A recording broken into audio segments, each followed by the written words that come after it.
So hello everyone, मेरा नाम सौरभ है and I am back with yet another video. CA final May 2018 में IBC का एक क्वेश्चन है। मई 2018 ओल्ड सिलेबस में 4 नंबर का क्वेश्चन है। So without wasting in time let's get started with this question. Mrs TS construction private limited जो है एक ऑपरेशनल क्रेडिटर है। 2 अप्रैल 2022 को बीइंग द डिफॉल्ट डेट यहाँ पे इशू कर देता है demand notice through the speed post किसके पास? मिसेस धीरज कंस्ट्रक्शन प्राइवेट लिमिटेड। अब धीरज कंस्ट्रक्शन प्राइवेट लिमिटेड जो है वो है कॉर्पोरेट डेटर और यहाँ पे demanding the payment of its invoice dated. Invoice का डेट क्या है? 19 मार्च 2022 का है। तो 19 मार्च 2022 का डेट है।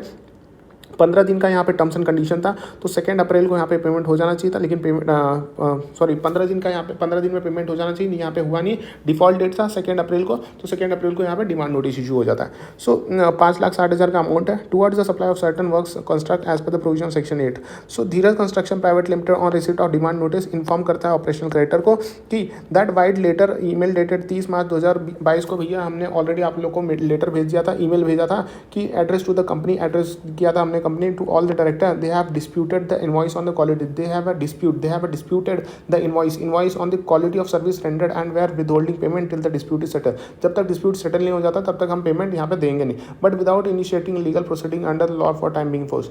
ऑपरेशनल क्रेडिटर यहाँ पे क्या करता है? ऑपरेशनल क्रेडिटर यहाँ पे एक्सपायरी 10 दिन का वेट करता है और आफ्टर एक्सपायरी ऑफ 10 डेज यहाँ पे from the date of delivery of the demand notice and non payment of dues approach करता है एडजुडिकेटिंग अथॉरिटी को for initiation of CIRP under section 9 subsection 1 of IBC 2016 with the application of operational creditor filed under section 9 subsection 1 read with section 8 subsection 2A of the IBC 2016 will be permitted। तो यहाँ पे क्या application will the application यहाँ पे permit किया जाएगा कि नहीं, ये आपको बताना है। तो अगर हम बात करें application for initiation of CIRP by the operational creditor, तो कैसे होता है? सेक्शन 8 जो है इंसॉल्वेंसी एंड बैंक्रप्सी कोड 2016 वो प्रोवाइड करता है कि operational creditor on the occurrence of default, जब डिफॉल्ट होता है तो डिलीवर करेगा क्या? Demand notice of unpaid operational debtors, copy of a invoice demanding the, यहाँ पे क्या करेगा? यहाँ पे डिलीवर करेगा demand notice of unpaid operational data, demand notice of unpaid operational data, copy of invoice of amount involve in the default to the corporate data in such form and such manner. सो यहाँ पे copy of invoice, यहाँ पे demand notice issue करेगा, copy of invoice दिया जाएगा,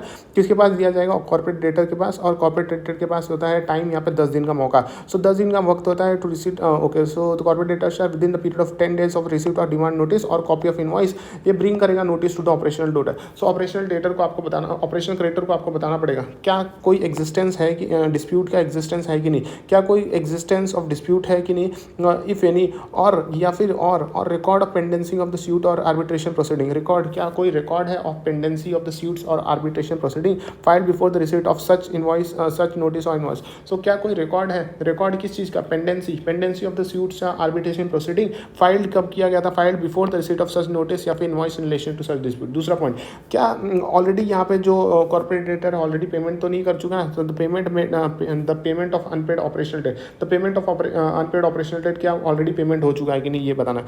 फिर 10 दिन का मौका मिल गया, यहाँ पे दो चीज़ ये बताना है, किसको? ऑपरेशनल क्रेडिटर को बताना। अगर नहीं बताया तो section 9 section 9 of insolvency bankruptcy code provide करता है कि provision relating to application of corporate insolvency accordingly after the expiry of period of 10 दिन जैसे एक्सपायर हो जाता है फ्रॉम द डेट ऑफ, जिस दिन डिलीवरी हो जाता है नोटिस या फिर invoice demanding the payment, if the operational creditor does not receive the payment from the corporate data. Operational creditor को कोई भी पेमेंट नहीं मिलता कॉर्पोरेट डेटर से, या फिर कोई भी यहाँ पे उसको नोटिस भी नहीं मिलता है अबाउट द डिस्प्यूट की, डिस्प्यूट भी है इस बारे में भी ऑपरेशनल क्रेडिटर को यहाँ पे कुछ भी नहीं पता चलता। तो यहाँ पे ऑपरेशनल क्रेडिटर यहाँ पे क्या करेगा? फाइल करेगा क्या एप्लीकेशन, किसके पास फाइल करेगा? एडजुडिकेटिंग अथॉरिटी के फॉर फाइल करेगा application for initiating a corporate insolvency resolution process.